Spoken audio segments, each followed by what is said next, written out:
মানুষ আসলে খাবে কি, মানুষের জীবনের নিরাপত্তা কোথায়, জীবিকার নিরাপত্তা কোথায়, সেটা নিয়ে আমাদের মনে প্রশ্ন তৈরি হয়েছে। আমরা সরকারের কাছে স্পষ্টভাবে দাবি জানাই, অবিলম্বে ভ্যাট ও সম্পূরক শুল্ক অধ্যাদেশ প্রত্যাহার করতে হবে ও টিসিবি ট্রাক সেল এই মুহূর্তে চালু করতে হবে। অর্থনীতির পুনরুদ্ধারে বিকল্প হিসেবে আমাদের প্রস্তাব, সরকার এক্ষেত্রে প্রত্যক্ষ করের আওতা বাড়াতে পারে, যা সরাসরি সাধারণ মানুষের জীবনমানের ক্ষতি করবে না। আমরা জানি প্রত্যক্ষ কর বাড়ানো সরকারের জন্য চ্যালেঞ্জিং, কিন্তু গণঅভ্যুত্থানের মাধ্যমে প্রতিষ্ঠিত সরকারকে অবশ্যই সেই চ্যালেঞ্জ গ্রহণ করতে হবে। বিদ্যমান কর কাঠামোয় যে সীমাহীন দুর্নীতি হয় তা বন্ধ করার উদ্যোগ নিলে রাজস্ব আয় বাড়বে।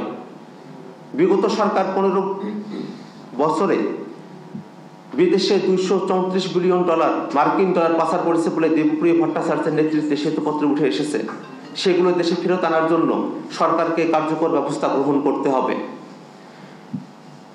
বিগত 15 বছরে দেশের ব্যাংকগুলোকে দেউলিয়া করে 92,000 কোটি টাকা লোপাট হয়েছে ও খেলাপি ঋণ বেড়ে দাঁড়িয়েছে 2 লাখ কোটি টাকার বেশি। এগুলো আদায়ের উদ্যোগ নিতে হবে।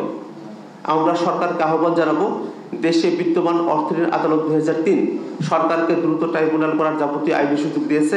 সরকার এই সুযোগ ব্যবহার করে দ্রুত একটি ট্রাইব্যুনাল গঠন করে খেলাপি অর্থ আদায় ও অনাদায়ে তাদের সম্পত্তি প্রয়োগ করতে পারে। আমরা সরকারকে উদাত্তভাবে আহ্বান জানাচ্ছি, বর্তমান বাজার পরিস্থিতিতে সাধারণ মানুষকে নতুন করে দুর্ভোগের দিকে ঠেলে দেওয়াকে আমরা কোনোভাবেই সমর্থন করি না। এমন কিছু করবেন না যাতে রক্ত দিয়ে স্বৈরাচার উৎখাত করা সাধারণ জনগণের জীবনযাপনের কষ্ট বেড়ে যায়। ধন্যবাদ সকলকে। সুপ্রিয় সাংবাদিক বন্ধুগণ, আপনারা জেনে থাকবেন, IMF এর ঋণের বোঝা টানতে গিয়ে অন্তর্বর্তীকালীন সরকার প্রায় শতাধিক পণ্য এবং সেবার উপরে তারা নতুন করে মূল্য সংযোজন কর, ভ্যাট এবং শুল্ক বাড়িয়েছে। আমরা দেখি গুঁড়া দুধ, যেটা শিশুদের এবং আমাদের অন্যান্য প্রয়োজন ব্যবহার করতে হয়, এরকম নিত্য প্রয়োজনীয় জিনিসগুলোর উপরে ভ্যাট আরোপ করা হয়েছে। মানুষ আসলে খাবে কি, মানুষের জীবনের নিরাপত্তা কোথায়, জীবিকার নিরাপত্তা কোথায়, সেটা নিয়ে আমাদের মনে প্রশ্ন তৈরি হয়েছে। আমরা সরকারের কাছে আহ্বান জানাবো, IMF যে শর্ত দিয়েছে সেই শর্তের মধ্যে আপনাদেরকে কেন বাধ্য থাকতে হবে? অন্তর্বর্তীকালীন সরকার, অভ্যুত্থানের সরকার, তাদেরকে অবশ্যই IMF এর সাথে যে চুক্তি আছে সেই চুক্তির পুনর্বিবেচনার উদ্যোগ নিতে হবে। একই সাথে সারা দেশে এই কর বাড়ানোর ভিতর দিয়ে মুদ্রাস্ফীতিও বাড়বে, মূল্যস্ফীতিও বাড়বে, যা আমাদের জীবনমানকে দুর্বিষহ করে তুলবে। আমরা সরকারকে আহ্বান জানাই যাতে এমন কোনো পদক্ষেপ সরকার গ্রহণ না করে যার কারণে মুদ্রাস্ফীতি এবং মূল্যস্ফীতি উভয়ই বৃদ্ধি পায় এবং জনগণের জীবনে নাভিশ্বাস তৈরি হয়।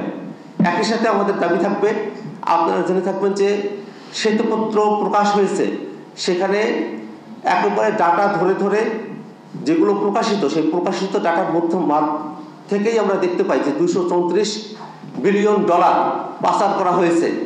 এক পদ্মা সেতু করতে $3 বিলিয়ন কাছাকাছি খরচ হয়েছে।